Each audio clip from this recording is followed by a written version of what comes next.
დიდ მოგესალმებით და დიდი მადლობა მოწვევისთვის.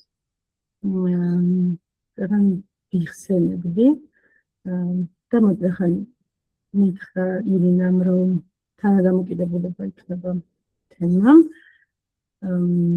ჩემი ისტორიას მოვყვები ამ პროგრამასთან დაკავშირებით.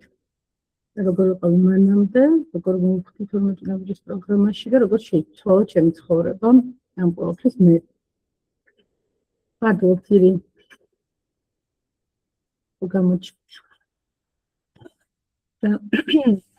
მერვე წელი დაიწყო, როდესაც მე ჩემი თავის ძიებაში და საკუთარ კარგად რომ მეგონა ჩემი თავი. უბრალოდ ვეძებდი რაღაცებს და მოვხვდი ერთ-ერთ დამწყებ ორგანიზაციაში, სადაც მითხრეს, რომ თუ გინდა რომ თავი უკეთ იგრძნო, უნდა გააკეთოთ ჯგუფებიო და მაშინ დავიწყე გამორკვევა, ჯერ მაშინ არ იყო არანაირი არც ემოციონალები, რაღაცები, მაშინ იყო ანონიმური ალკოჰოლიკების ჯგუფი და იმას ვესწრებოდი ხოლმე ხანდახან. მე გაკეთდა ემოციონალები, ცოტა ხანი ვესწრებოდი, მაგრამ მე გადავედი გავაკეთეთ ჩვენ თვითონ თანადამოკიდებულების ჯგუფი. იმიტომ რომ მე თვითონ ვიყავი დამოკიდებული ადამიანის ოჯახის წევრი, მაგრამ ეს იყო ჩემი მეუღლე და ვგრძნობდი, რომ ჩემი სირთულეები მანდელთან არ დაწყებულა. მაგრამ ეს იყო ადგილი თვითდახმარების ჯგუფი და ეს თანამეგობრობა ზოგადად ნებისმიერი, ვისთანაც ურთიერთობდი, მაშინ საზღვარგარეთ, იმიტომ რომ საქართველოში არ იყო. უკვე მივხვდი, რომ რაღაცა ჩემს სახლში და რაღაცა საოცარი მიკუთვნებულობის განცდა გამიჩნდა, რომელიც ყოველთვის მაყოლდა ხოლმე. და მივხვდი, რომ როგორიც ვარ, ეს განსასჯელი კი არ არის, ეს ადამიანურია. და ამის გამო ჩემი თავი არ უნდა დავადანაშაულო, რომ ვარ მგრძნობიარე, რასაც ძალიან დიდ მძიმე თვისად ვატარებდი, და ძალიან მიჭირდა. და დავიწყე, როგორც მოწყურებული ადამიანი რო წყაროს დაეწაფება, ეგრე დავიწყე ყველა მიმართულებით აბსოლუტურად, რასაც კი მთავაზობდა ყველაფერს გავდიოდი, ყველაფერს სწავლობდი, ყველაფერში განებებული ვიყავი რა. აღარ ვიბრძოდი, იმიტომ რომ მანამდე რაღაცა ცოდნები მქონდა, რაღაც დაჯერებები მქონდა და რაღაცა სამართლიანობას ვებდი, ვიბრძოდი. თან ჩემ თავს გამვსჯიდი ძალიან, იმის გამო რომ ვიყავი ისეთი როგორც ვიყავი და მოკლედ ძალიან ვიტანჯებოდი. ვიტანჯებოდი და ამის გამოხატულება ჩემ შემთხვევაში ხშირად იყო ხოლმე ფიზიკური გამოხატულება ჯანმრთელობის კუთხით. მაქვს ქრონიკულად დისკოზი, წელის მალის პროტრუზიო და მაქვს შატიკი, რომელიც მაქვს 9 წლიდან. და ყოველთვის მეუბნებოდნენ, რომ ეს არის გენეტიკური, დედაც ჩემი მიხდიდა ბოდიშს, რომ ესეთი რამე იანდერზე. და ვიყავი ამაზე დამოკიდებული. ამ ორ დაავადებაზე და განსაზღვრავდა, როგორ ვიცხოვრებდი, როგორ სამსახურს ავირჩევდი, სად წავიდოდი, გავერთობოდი თუ არა, მეგობრებთან ერთად წავიდოდი სადმე თუ არა, ყველაფერს განმისაზღვრავდა. და ვგრძნობდი, რომ ეს პასუხი, რომელსაც ექიმებიც მეუბნებოდნენ, რომ თუნდაც ეს ქრონიკული დაავადებები არის ქრონიკული მემკვიდრეობითი და ვერაფერს ვერ უშველდი და უნდა შევეგუო, ვერ ვეგუებოდი, ანუ არ მაკმაყოფილებდა და ძალიან მინდა და ბრძოლა ამასთან და მიუღებლობა მქონდა. და ამ პროგრამაში მოხვედრით, რაღაცნაირი ხო როგორც თქვი, რაღაცა ფაზლი ამეწყო, სიმშვიდის ნიშანწყალი გამოჩნდა. ჯერ სიმშვიდემდე ბევრი მაკლდა, მაგრამ ყოველ შემთხვევაში რაღაცას გრძნობდი, რაღაც სწორ გზას ვადგავ. და ცოტა მიჭირს ხოლმე სპიკერულზე, როდესაც ვლაპარაკობ 12 ნაბიჯის პროგრამაზე, იმიტომ რომ ნამდვილად 12 ნაბიჯით დაიწყო ჩემი გამოჯანმრთელების და პიროვნული განვითარების გზა, მაგრამ მხოლოდ ეს არ ყოფილა. ძალიან ბევრი სხვადასხვა რამ გავაკეთე პარალელურად იმისათვის, რომ თუნდაც დღევანდელ შედეგამდე მოვსულიყავი, სადაც ვარ და როგორც ვარ. და რო დავიწყე როდის იყო 2019 მეგონი 18 წლის ზაფხული იყო, როდესაც მოვძებნე ესე საზღვარგარეთ სპიკერი, სპონსორი და დავიწყე თანადამოკიდებულების 12 ნაბიჯის პროგრამის გალვა. და ძალიან თავიდან სახლში ხდებოდა რაღაცა საოცრება. განევროზებულები ვიყავით, დიდიან პატარიანად, ასე ხვდებოდი, რომ თუ მე ჩემთვის არ მივხედავდი, ძალიან ცუდ შედეგამდე შეიძლება მივსულიყავი მე და არა მარტო მე, არამედ ჩემი შვილის მომავალი. ახლა უკვე 3 შვილი მყავს, მაგრამ მაშინ, როდესაც ამ გზას შევდექი, ჯერ 2 მყავდა და უფროსი იყო 8 წლის. მასთან ძალიან მიჭირდა ურთიერთობა, იმიტომ რომ ისიც შემნაირად ემოციონალი არის იყო. მე მქონდა ჩემი პროფესიიდან გამომდინარე ცოდნა თეორიული, მაგრამ ხვდებოდი, რომ ამ თეორიულ ცოდნას ვერ ვაინტეგრირებდი რაღაცნაირად პრაქტიკაში, ჩემ ცხოვრებაში. და ჭკუის მასწავლებლობა უფრო გამომდიოდა, ვიდრე უბრალოდ ამ რაღაც სიჯანსაღის დანერგვა და ძალიან მიჭირდა. სადღაც სიამაყე მქონდა, სადღაც რაღაცა მოგეთესია იგოს რაღაცები, ძალიან მითამაშებდა, რაღაცა პარადოქსულად რა ვერ ვქოვით რაღაც. ხან ძალიან დაბალი თვითშეფასება მქონდა, თან რაღაცებში ძალიან დიდი სიამაყე და მოკლედ ძალიან მიჭირდა ჩემ შვილთან, ალბათ ორი დიდი ბიძგი ჩემი, რამაც გადამაწყვეტინა რომ უნდა დავნებდე ამ ჩემ რაღაც დაჯერებებს იქნებოდ რაღაც შეხედულებებს და უბრალოდ ხელები ავწიო, დავიდე და ვისწავლო სხვებისგან კეთილი ვინებო და მორჩილება გამოვიჩინო. ალბათ იყო ჩემ შვილთან პრობლემები. იმიტომ რომ ის რაღაცნაირად სარკე ადამიანების იყო, რომ არავის არ გვარჩენდა და არ გვიტარებდა არაფერს. ანუ რასაც თქვა მე ჩემი ჩვენი წარსულიდან აღზრდის სტილით, როგორც ვიყავით მიჩვეულები, უნდა დავთრგუნოთ ჩვენი ემოციები, არ რაღაცა ცუდი ტონი ემოციების გამოხატვა, საერთოდ ემოციური ადამიანი ცოტა ესეთ არაჯანსაღ ადამიანად ითვლებოდა. და რაღაცა ცოტა მოკლედ არ იყო მაინც ახალდიელო ემოციების გამომჟღავნა და ჩემ შვილს ეს არ ქონდა, სხვა თაობის არის, სხვა ტიპია და ყველაფერს გაათმაგებულად ვიბრუნებდა. სიყვარულს აბრუნებდა ათმაგაც, მაგრამ თუ სადმე არანაღდი იყო, ან რაღაცა სიყალბე იყო, იმას პირდაპირ აშკარავებდა რა, აშიშვლებდა და ძალიან ძნელი სანახავი იყო ეს ყველაფერი და განსაცდელი ჩემთვის. და მივხვდი, რომ უნდა შევიარაღებულიყავი. მოკლედ, დავიწყე მუშაობა ნაბიჯებზე და რაღაცნაირად დაიწყო პრაქტიკაც ცხოვრებისეულად. პირველ ნაბიჯებს გავდიოდი, პრაქტიკაც ეგრევე იყო, რომ იმ ძურების აღიარებაზე ისეთ სიტუაციები მეძლეოდა, სადაც მინდა არ მინდოდა და უნდა ძურება მიღიარებინა. მერე მივედი იქამდე, რომ ჩემი საოცნება ყოველთვის ჰქონდა, რომ მახსოვდა წენები, წარსული მახსოვდა ძალიან კარგად და ხშირად მესმის ხოლმე ადამიანებს წარსული არ ახსოვს, ბავშვებს არ ახსოვს, მე კიდე კარგად მახსოვდა და ყველა წენა კარგად მახსოვდა. და უცებ აღმოჩნდი ისეთ პროგრამაში, სადაც ამ წენებზე ლაპარაკი და ამათ წერა შეიძლებოდა და ძალიან დამეხარდა, მაგრამ მაშინ რაღაცა საქართველოში გადიოდა ამ პროგრამას. ყველა ამბობდა ძირითადად ენეის და ეის ადამიანები, მონაწილეები, რომ მეოთხე ნაბიჯზე იჭედებოდნენ და რაღაცნაირად მეც გადავწყვეტი, რომ ახლა სხვა ბიჭედებიან, მეც გავიჭედე. და ცოტა გავწელე ეს პროცესი, იმის მიუხედავად, რომ ერთი სული მქონდა, რომ ეს გზა გამევლო.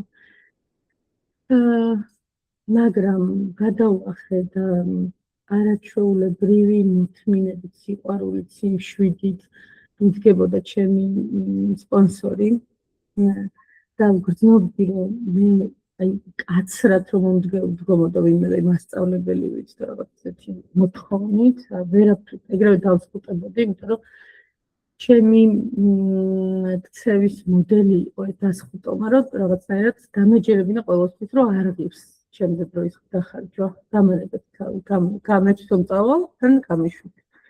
რომ არ ჩადოთ ჩემში დრო, არ ჩადოთ ჩემში არანაირი ძალისხმევა, ჩემგან არაფერი არ გამოვა და ეს ძალიან მქონდა დაჯერებული.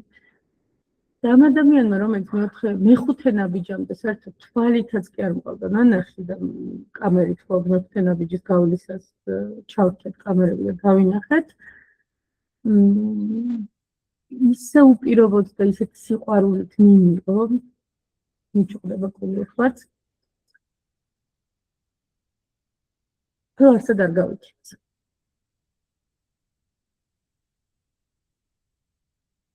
გავჩი და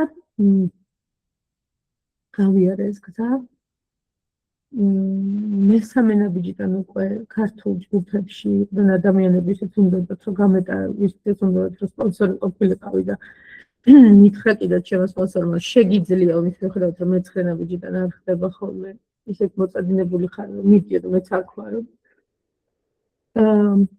ესე დავიწყე მოკლედ სპონსორობაც პარალელურად ჩემი ნაბიჯების გავლისა და თან ისე დაემთხვა, რომ მაგ დროს სწავლობდი ან მუშაობდი და აი რა ვიცი, ვერ გეტყვით რამდენი საათს ვთმობდი პროგრამას, შესწავლას, გარკვევას, რა არის ნაბიჯები, რა არის ტრადიციები, რა ჯგუფს რა ქვია, რატო ქვია, რა ხდება, ისტორია რა არის, ფილმებს უყურებდი, სპიკერულებს ვუსმენდი.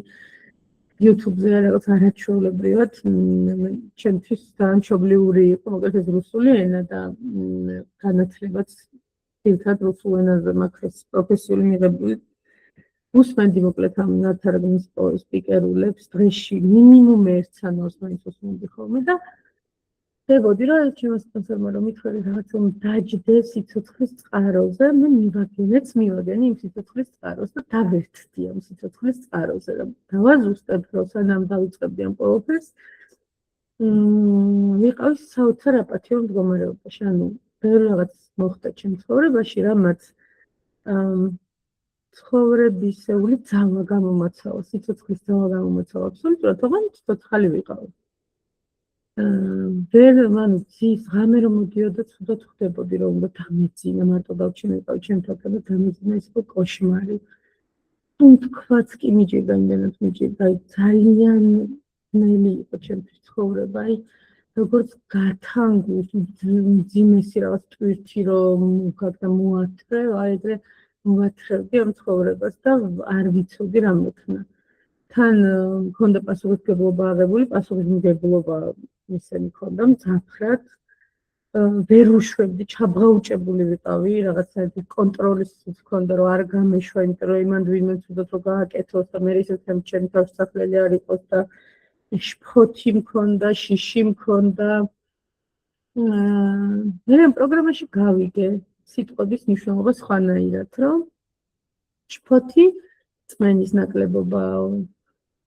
რომ გულწრფელობა არ ნიშნავს მაინდა-მაინც გულწრფელად მიახალო, ასე ვთქვათ, ადამიანს ის, რასაც ფიქრობ. არამედ გულწრფელობა არის პირველ რიგში საკუთარ თავთან გულწრფელობა. და რას ნიშნავს და როგორ შეიძლება რომ გამოიმუშაო ეს და როგორ არც ისე მარტივია, იმიტომ რომ კარგად ვატყუებ საკუთარ თავს თურმე.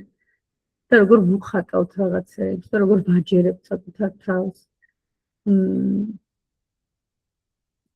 დავინახე როგორ შეიძლება რომ მივიღო ჩემი თავი პირველ რიგში და არ გამსაჯო.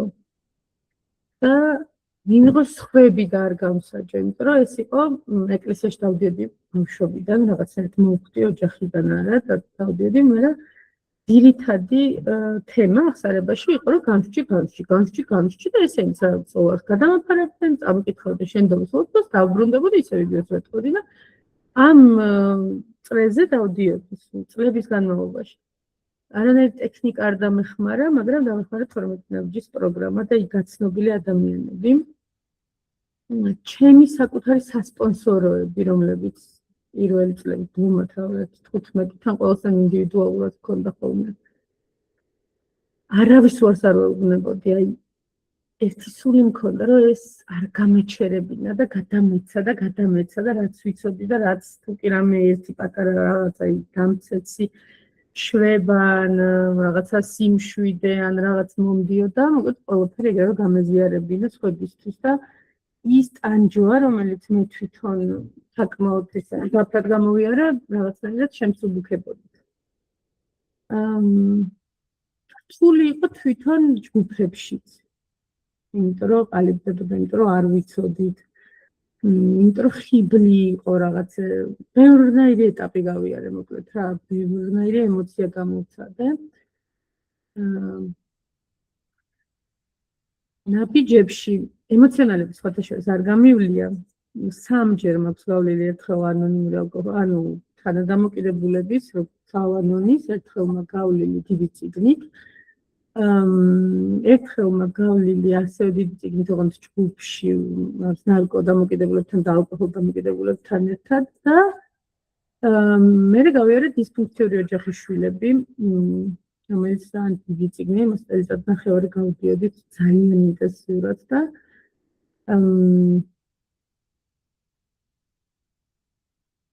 ის თქონდა ხო, რო ის კონტრა რა ქვია, მე შვიდე, მოკლედ ანონიმურ ალკოჰოლიკების წიგნში მე მეშვიდე ნაბიჯი არის, რომ ვაღიარებ ჩემს დეფექტებს და მეშვიდე არის, რომ ვამცხადებ მზაობას, რომ გავთავისუფლდე ჩემი დეფექტებისგან და ეს ნაბიჯებში რაღაცნაირად უფრო სპონსორთან ურთიერთობაში რაღაცა ძალიან ესე სწრაფად გავიარეთ, რაღაცა ყველაზე დიდი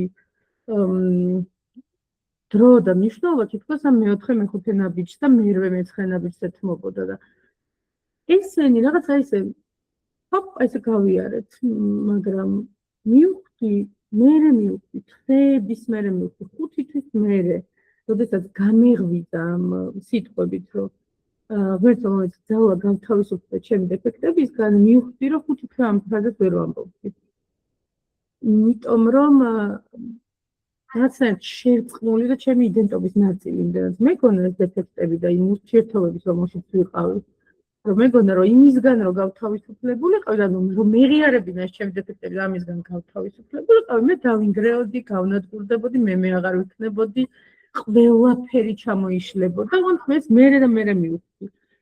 და სანამ ეს შინაგანი რაღაცა სიმშვიდე და სიძლიერე არ მოვიდა და არ ვაღიარე, მერე დაიწყო უკვე რაღაც პროცესები, მაგრამ ესეც ერთად უყვირდები, აი პირველ ჯერზე რომ გადიხარ ამ ნაბიჯებს, ჩემი გამოცდილებით არის, რომ აი რაღაცა სურათი რომ შეიკრას, ამ რაღაცა მაგას გაივლიო რა პირველ ჯერზე, მაგრამ მე როცა სპონსორობას იწყებ, უკვე მერე ბევრად მეტ რაღაცას სწავლობ და რაღაცა ჩემი აზრით თითქოს პასუხისმგებლობაც არის იმ ადამიანთან მიმართებაში, ვისაც ატარებ, რომ გორმაში იყო, როდესაც იმას ეხმარები და რაღაცა შენს სხვას რო ასწავლი უკეთ სწავლობ და ძალიან ბევრ რამე დავინახე რა, რაც სხვებში არ მომწონდა, მაღიზიანდებოდი ხოლმე, მე ამას ვამუშავებდი და რაღაცა ძალიან მაგარი ინსტრუმენტები შევიძინე, რადგან ვოცნებობდი წლები, მაგრამ არ ვიცოდი როგორ დამისახელებინა და როგორ სადმე შოვა ეს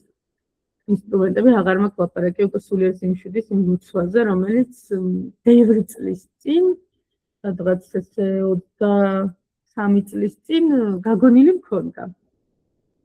სასულიერო პირებისგან, მაგრამ არ ვიცოდი, რომ არც 12 ნაბიჯის შესახებ ვიცოდი და არც არაფერი. და მართლა რაღაც საოცარი ფილოსოფია რა, რომ რა არის შენი წილი, რა არის სხვისი და აი სიბრძნე რომ ეს ერთმანეთისგან განასხვავებდა, ძირითადად მე პირიქით ვაკეთებ. ძირითადად ვაკეთებდი სხვისას. დღემდე განა ეს ყველაფერი დავკარგე. დღემდე ჩემი ნაწილია ეს ყველაფერი და უბრალოდ დღეს მაქვს გაცნობიერება, დღეს მაქვს შეიარაღება, დღეს მაქვს მხარდაჭერა, მწვანან ადამიანები, უკვე ჩემში რაღაცები ძოლში და რგილში გამჯდარია ეს ინსტრუმენტები იმდენჯერ ვიმეორე და პრაქტიკაში ნერგე, იმიტომ რომ მაგასაც მივხვდი, რომ ცოდნა არაფერი არ არის თუ ეს პრაქტიკაში არ გადაიტანე და ეს გავლილი მაქვს არ მუშაობს თუ ამას ყოველდღიურობაში არ ახორციელებ და დღემდე შემიძლია ვთქვა, რომ თუ არ ვიმუშავებ ჩემ თავზე, აი ადრე ვამბობდი ხოლმე, რომ თითქოს ადრე ბარდნა იყო გორაკზე რომ დაგორდები. და ამ გაცნობიერებების მერე ბარდნა არის 90 გრადუსიანი კუთხით კლდიდან რო ეცემი. აი ძალიან ესეთი მკვეთრი ბარდნაა. და როგორი მნიშვნელოვანია რა რომ რაღაცა სულ საწვავი გვესხეს და გქონდეს საწვავი რომ ცხოვრებისეულ სირთულეებს გაუმკლავდეთ არ წავიქცეთ და პირიქით გქონდეს იმდენი გვესხეს რომ სხვასაც დავეხმაროთ და რომ ეს ადრე მეგონა რომ ეს თავისით უნდა მოვიდეს და ამას შრომა ჭირდება მაგრამ აი თამამად შემიძლია ვთქვა რომ ეს შრომა ამად ღირს დღეს და უკვე ბევრი წელია შემიძლია ეს ამას ვიზახი და ვიმეორებ თავიდან მქონდა სირთულეები ფიზიკურ გულისრევამდეც კი მივედი უარყოფის გამო იმდენად აღარ შემეძლო ამდენი რატო უნდა ვაკეთო მე ამდენი 2 წელი ვეჭიდავე იმას რომ რატო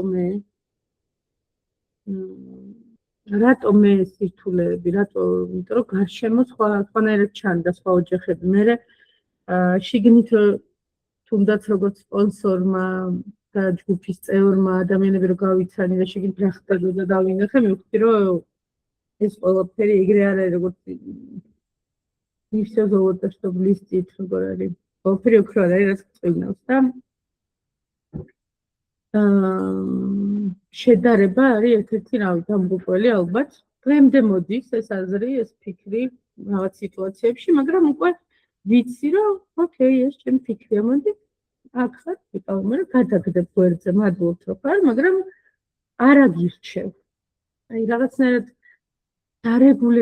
დარეგულირება ვისწავლე და გამიჯვნა ჩემი ფიქრების და ემოციების ჩემი არჩევანისგან და ძალიან მეხმარება და ჯერ როგორც გითხარით ესე ქრონოლოგიურად ვთქვა თავიდან აი ძალიან შეფთული რომ ვიყავი მეგონა რომ აი მე როგორც კი ჩავერთვებოდი უკვე ოჯახში რაღაცები შეცვლილი იყო ეს არ შეიცვალა გავიდა 1 წელი გავიდა 2 წელი საშინელი პროტესტი გამიჩნდა რომ რატო და რისთვის ვაკეთებ ამ ყველაფერს თორემ არ იცვლება სპეციალისტები მეუბნებოდნენ რომ არანაირი შანსი არ აქვს ერთ ადამიანს რომ რამე შეცვალოს თუ არა აქვს ეს მხარდაჭერა და მე კიდე ვიდექი იმის წინაშე რომ თუ გავჩერდები რა ანუ უკეთესად ვერ ვიქნები ამიტომ მე მაინც უნდა ვცადო და ეს უპირობო სიყვარული მხარდაჭერა გაგება ჯგუფის წევრების სოფლის ნებისმიერი კუთხიდან ადამიანების რომელსაც არ ჭირდება წინასწარ ახსნა რომ მიჭირს თქვა და არ მჭირდება რაღაცა თამაში რომ აი მე როგორ ახარ დაურეკო და კითხო რომ ვითომ რომ გინდა რომ კითხო როგორ ახარ და სინამდვილეში შეგნი რომ გეწვის და გინდა რომ პირდაპირ შენსაც ელაპარაკო მაგრამ გეუხერხულება იმიტომ რომ არ მოგიკითხავს და ეს ყველაფერი ამ პროგრამამ ჩახსნა რაღაცნაირად იმიტომ რომ აქ არიან ადამიანები რომლებიც კარგად იციან ეს ტკივილი რა არის და არც გიუფასურებენ, არც გეუბნებიან, რომ მოიცა კაცო ერთი და კაი არ გინდა ეხა და მაგას მოიფიქრებ და კარგი ეხა რა გჭირს და დაგემართ, რატო განიცდი და კარგია, ანუ რაღაცა ის სულ ეს ფრაზები მესმოდა და ამ ყველაფერს ყლაპავდი, ვისწავლე დათრგუნვა ჩემი ემოციების ისე და მე თერაპიაზე მითხრა ერთმა, რომ აი ქართულში დაისწრო ემოციო და აი ისე გამინაცდა რომ ეს ჩემი თქვა წონა რომელსაც ვებრძოდი ესეც უეგ იყო გადაყლაპული ემოციები და საკუთარ თავზე არ ზრუნვა და პრიორიტეტად არ დაყენება საკუთარ თავის და ეს ყველაფერი დავინახე და რაღაცნაირად დამივარდა მაგრამ აზრობრივ დაავადებასთან ერთად ძალიან მნიშვნელოვანი იყო, რომ ეს ყველაფერი გადამეტანა ცხოვრებაში, როგორც ვთქვი და ჩემთვის ჯგუფი, მსახურება ჯგუფებზე, გინდა როგორც წამყვანის, ყველა იმაზე ვიყავი მსახურებაზე. მგონი იმაზე ხაზინად არ ყოფილა, მგონი ეგეც ვიყავი ადრე. ანუ ყველა მსახურებამ რაღაცა მასწავლა. და ვეძახი ხოლმე რომ ეს ჯგუფი არის რაღაცა მინი პლატფორმა, მინი მოდელი სამყაროსი, სადაც უსაფრთხოდ შეიძლება რომ დატესტო ის უნარები, რომელსაც ეგრევე ცხოვრებაში ახლობლებთან ვერ იყენებ. და თუნდაც რაღაცა ჯგუფში ადრეც გამიგე მეც მქონია, რომ აი ვიღაცა იმის ხმა არ მომწონს, იმის რაღაც არ მომწონს, რაღაცა როგორ ვაპარაკობს, როგორ იქცევა, ის ბევრს ვაპარაკობს, ის ცოტას, ის რაღაცა შვება, ეს რაღაცა შვება. ესეც ძალიან ბუნებრივია რაღაცნაირად და დაკვირვება, რომ ოკეი, ის იქცევა, ის როგორც იქცევა და მე სად ვარ, მე რაზე მეხება და რომ ემოციების უფლება მაქვს, რომ განვიცადო, ეს აი ძალიან ლეგიტიმური უფლება მოვიპოვეთ ამ ჯგუფში და ამ პროგრამაში და ძალიან ბედნიერი ვიყავით. ვთვლი, რომ ყველა დამოკიდებული, ვის გამოც შეიქმნა ეს ანონიმური ალკოჰოლიკები, მე ნარკომომხმარებლების და ასე შემდეგ, ბევრნაირი ჯგუფი არსებობს, ყველას ძირი არის ემოციონალები და გამოუხატავი ემოციები, დაგროვილი და ის როდესაც ვერ მართავენ და არ აქვთ სივრცე, სად გამოხატონ, უსაფრთხოდ ისე, რომ ვიცი ხოლმე პოლიციელები რომ ამბობენ, რომ აი ხშირად მშობლებისგანაც, იმიტომ კი არა რომ ცუდები არიან ვინმე ან რაღაც უბრალოდ ესე ვიქცევით რა, რომ მითხარი, მენდე, ოღონდ როგორც კი რაღაც სიტუაცია შემოbrunდება, ვინც გაიხსნა და თავი მოწყობა გაჩვენა, მის მიერ ნათქვამი სიტყვა შეიძლება გამოყენებულ იქნას მის წინააღმდეგ, როგორც პოლიციელების ფრაზაშია და ესეც ძალიან კარგია ამ ჯგუფს, რომ და ამ პროგრამას, რომ ეს ნაბიჯები, ტრადიციები, პრეამბულა, წესები, ყველაფერი გვიცავს აი ამ ჩვენივე ადამიანური დეფექტებისგან და დაზიანებებისგან. და გვაძლევს საშუალებას, რომ რაღაცნაირად გავმთვლიანდეთ. ასევე მახსოვს მერე მივხვდი, მესამე წრეზე ვიყავი ამ ნაბიჯების, მე თვითონ გავლის, რომ მივხვდი, რომ იმ ჯგუფში, სადაც ვიყავი, მე ვიყავი ცოლი, მაგის მიღებულობაც ჰქონდა, დანარჩენები იყვნენ დედები. და რაღაცა იმათაც ებრძოდა თავიდან თითქოს და მერე მივხვდი, რომ იმ დედებმა სწორედ ძალიან ბევრი ჭრილობა მომიშუშეს თავის და უნებურად. ჩემ ბავშვობაში ასევე ჩემი მშობლებისგან უნებლიეთ მიყენებული. სიყვარული გამიჩნდა, მიმღებლობა გამიჩნდა. ოღონდ თამაშით კი არა, მართლა. შვილების მიმართაც, მშობლების მიმართაც. დედა ჩემთან ურთიერთობა მაგალითად 5 წელი ვამუშავე. ის ვხედავთ, რომ ცუდი ურთიერთობა არ გქონია ესე. კარგი გოგო ვიყავ, კარგი შვილი ვიყავი და ის კარგი დედა იყო, მაგრამ აი ამის უკან ძალიან ბევრი შრე იყო, რომელიც გასამუშავებელი იყო და რომელსაც რაღაც სირთულები აშკარად მოქონდა და დღევანდელ დღეს ეს ურთიერთობა აბსოლუტურად სხვანაირია. მოვიდნენ ოჯახის წევრები ჩემთან და მითხრეს, გავიდა როგორც იქნა დრო და მითხრეს ოჯახის წევრებმა, რომ სად დადიხარ, გითხარი და ჩვენც ვიდა. მოვიდნენ მეგობრები, რომლებიც აი არც ერთ ფიქრში არც დავუშვებდი, რომ მე მკითხავდნენ და მეტყოდნენ, რომ აბა როგორ და ვითხარი და გაიარეს თქმა ემოციონალებში და შეცვალეს თავისი ცხოვრებაც. და ძალიან აი მართლა შემიძლია ვთქვა, რომ ყოფილი 12 ნაბიჯამდე 12 ნაბიჯის მერე ჩემ ცხოვრებას, იმიტომ რომ ძალიან შეიცვალა. და როგორც თქვი თავიდან რომ მქონდა ეს გულისრევის შეგრძნებაც, მე მქონდა მიუღებულობა, მე მქონდა სადღაც რწმენა ვიგრძენი უკვე, რომ აი ვამბობდი ხოლმე, რომ თითქოს აი რიკოთის გვირაბში ვარ, სადაც ჯერაც წინ ჩანს სინათლე და აღარც უკან არ ჩანს, მაგრამ უკვე რწმენა არის და ადამიანები, რომლებიც გეუბნებიან, რომ წინ წადი. და უკვე ჟინი იმის, რომ მოდი, ბარა, რამდენი მივლია და მოდი წინ გავალ და აი რაღაცნაირად ეს უტეხილი, რომ გადავვლახე. ალბათ 1-2-3 წელი იყო გავლილი, ოღონდ აი უკვე ძალიან საგრძნობლად რომ დამეტყო. გაუმჯობესება ყველაფერში. ასევე ყველა პროგრამული ხარჯი და მეორე წრეზე ვიყავი, როდესაც იყავნება შენის სპონსორი, მაპრაქტიკები, იმიტომ რომ ყველაფერში იყო ნება-შენი და ესე რაღაც ბევრი არ მახსოვს ბიჭედი მეკეთებს სამაჯური და სადაც შევიდოდი ოთახში ან სანამ პირს გავაღებდი ვინმეს ოჯახის წევრს ან ვინმეს დავალაპარაკებდი, აი იყავნება შენის ვამბობდი, რომ რაღაცნაირად ეს ჩემი ნებით დამეფიქსირებინა, იმიტომ რომ ეგეც ხო ძალიან მიჭირდა ეს გადააბარე მესამე ნაბიჯი გადავრეგდე, სად არის მე რას ნიშნავს ეს გადააბარო, რომ გადავაბარო, არ ბარდება, არ გამოდის მიშველეთ, რაღაცა გამეხმარეთ ამენაირად და ერთმა მითხრა, რომ უბრალოდ შენი გადაწყვეტილება სიტყვიერი, რომელიც ხანდახან თუნდაც სიტყვითაც რო თქვა, ისიც კი ძალიან რთულია, ესეც უკვე საქმეა და ეს თქვია უბრალოდ. და დავიწყე ამის პრაქტიკა. და მართლა ძალიან კარგად იმუშავა. და ესე იყავნება შენის პრაქტიკით, მოკლედ ჩვენ ოჯახში გაჩნდა სიცოცხლის წყარო. პატარა გოგო, რომელიც ძალიან რაღაცნაირად სიხარულად მოევლინა ჩვენ ოჯახს და რაღაცა იმართელი წერტილი შემოვიდა და გაანათა და რაღაცა კიდე უფრო დიდი ძალა შემოიტანა რა.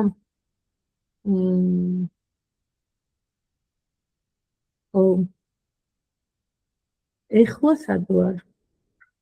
ჩემი მფლობელი ამბობს ხოლმე, რომ მოთხნახევრიან თბილისშიო და შეიძლება ვთქვათ საქართველოშიც. ეგეთ ჩემი პროფესიით ფსიქოლოგი და შესაბამისად რახან პატარა არის გარემო რაღაცნაირად ირეოდნენ ადამიანები, რომ ფსიქოლოგი ვიყავით, სპონსორი ვიყავი და ეს რაღაცები ირეოდა. მოკლედ, ჩემ სპონსორთან გავლის რეკომენდაციების და სხვა ნდობით აღჭურვილ პირებთან რეკომენდაციების გავლის მერე, კონსულტაციების გავლის მერე, მივიღე გადაწყვეტილება, რომ ქართულ ჯგუფებში აღარ ყოფილიყავ. თუმცა თანამეგობრობის წევრი ვარ, სპიკერულებზე ვარ, სასპონსორო ადამიანები ისევ მიკავშირდებიან და მეც კონტაქტები ჩემს სპონსორს და რაც მთავარია, დევიზებით და ნაბიჯებით და პრინციპებით ყოველდღიურობაში ვცხოვრობ. და ეს არის, რაც ძალიან ბევრ ამას მაკეთებინებს. წინააღმდეგ შემთხვევაში არანაირი, ანუ სად ვიქნებოდი, როგორც წარმოგიდგენს არ მინდა. როგორც კი ჩერდები, გააჩნია რამდენად ინტენსიურად ვარ ხოლმე, ვთქვათ, რაღაცას ჩართული. აი პირველი 3-4 წელი ძალიან ინტენსიურად რო ვიყავი 3 წელი მაგალითად, მე რომ ვიმშობი არის რაღაცა ცოტა გადმოვერთე, ეს ინერცია მეყო. მაგალითად რაღაცა საკმაოდ რთული გრაფიკით მომიწია მუშაობა, ბავშვმა აატრიალა ძილის გრაფიკი, დღე ეძინა, ღამე არ ეძინა, შესაბამისად დღე მე მუშაობდი, ღამე მასთან ერთად ვიყავი და 2 წელი ღამე არ მიძინია, მხოლოდ 2 მაქსიმუმ 3 საათი მეძინა ხოლმე, მაგრამ აი ეს დატენვა, როგორც ჩანს, ძალიან დამეხმარა ისე, რომ აბსოლუტურად არაფერში არ დამტყობია რა, ვიყავი ისე ენერგიულად, ხალისიანად, პირიქით, აქეთ სხვებს ვებდი ამ ენერგიას. და სულ ყოველდღიურობაში ვისწავლე რაღაცნაირად ბალანსი, იმიტომ რომ ეს თანადამოკიდებულება არსად არ წასულა. და მგონია, რომ არც არსად არ წავა. თუ მე მოვდუნდები, თუ მე არაფერს არ გავაკეთებ ამისთვის, მაგას ვეძახი ხოლმე სარეველებს რა და თუ არ მიხედავ შენ ბაღს და შენ ლამაზ ყვავილებს, ეს სარეველო თავის ამოვა. საერთოდ ჭირდება შენი მოვლა პატრონობა ისედაც კარგად ამოვა და გაიგავს ფესვებს. ამიტომ ეს ამიტომაც კი ბატონო, ამიტომაც ძალიან მნიშვნელოვანია აი ეს ჯგუფი რაც ამთობათაბიჯს აქვს, რომ მუდმივად, სანამ ცოცხალი ხარ ეს ჯგუფიც რო არის, ეს არის უნიშნელოვანესი მხარდამჭერი რამე, რომ სულ გაქვს რაღაცა სირთულეები, სანამ ადამიანი ხარ შიგნით, გარეთ, თავში, თუ გარემოში, სულ გვაქვს ეს და ამისთვის ეს სანდო გარემო, საყრდენი გარემო რო გქონდეს, ეს არის უნიშნელოვანესი და ამას მიხდენთ ყურა ის თავის დროზე და ააშენეს და გააკეთეს ეს პროგრამა და მართლა უდიდესი საჩუქარია მე მგონი კაცობრიობისთვის და მართლა ყველასთვის მუშაობს, ვინც იყენებს. აბსოლუტურად მე ადამიანი არ მინდა ხო სადაც არ მუშაობს. და ვამთავრებ ამით უბრალოდ აი ვიტყვი რომ 2 დღის წინ ვიყავი ჩემი სკოლის დამთავრების 26 წლის, 25 წლის თავი იყო და როცა კლასელებმა შეკრება გადაწყვიტა. 16 წლის წინ, როდესაც მე პირველ ბავშვს ვიყავი, სულად მაშინაც ესე შეკრებას აპირებდნენ და ვერ წავედი, იმიტომ რომ ძალიან ბევრი კომპლექსი რაღაცა უსუალოდ ვიყავი და რაღაცა ყველაფერი მეკომპლექსებოდა, მეპრობლემებოდა. დღესაც თქვათ გარეგნობით წონა მაქვს ესე მომატებული რეჟიმი მაქვს ისეთი, რომ მან უბრალოდ ამაზე ისე მუდმივად მუშაობ, რომ როგორ გავაკეთო ისე, რომ ეს ჩემი ემოციური მდგომარეობა მე ამ ჩემს ხელზე არ აისახოს და მივედი მოკლედ რა ამ 2 დღის წინანდელ შეხვედრაზე და აკვირდებოდი ჩემ თავს, სად ვარ ეხლა და სად ვიყავი თუნდაც 16 წლის წინ, 10 წლის წინ, 8 წლის წინ, 6 წლის წინ, ანუ აბსოლუტურად აი სრულიად თავისუფლად, მშვიდად, აი ერთხელ იყო რა ესეთი ანონიმური საზოგადოების შეკრება იყო და ჩემი მეუღლეც მივიყვანა და იქ მითხრა რომ აი ნამდვილი ირა ხარო, როგორ აქო ხარო, ნამდვილი ირაო. და მაშინ მივხვდი რომ იყო 8 წლის წინ, მაშინ მივხვდი რომ ეგ ირა დაკარგული იყო, აბსოლუტურად დაკარგული იყო და უკვე რამდენი წელია აი ბავშვობის მეგობრები მწვდებია ყველა რომ ისევ ის ირა ხარ, აი ის ხარ, ის სილაღე, ის თავისუფლება, ის სიმშვიდე რომელიც მოდის და რომელიც შუაში სრულიად დაკარგული მქონდა და ძალიან ვიტანჯებოდი, აი საშინლად ვიტანჯებოდი. და ეს ყველაფერი დაბრუნდა ჩვენშია და ჩემშია და იცი თულები როგორ არ არის, მაგრამ გადაუხოთ შესაძლებელია და ყველაფერი შესაძლებელია და აქ ვარ ზუსტად მაგარია სადაც და ჩემთვის ყოველთვის ძალიან დიდი პატივია ხოლმე, როდესაც მიწვევენ ეგერად რომ გავაზიარო ჩემი ესე თქვათ მრავალტანჯული გზა, რომელსაც ძალიან ვემადლიერები.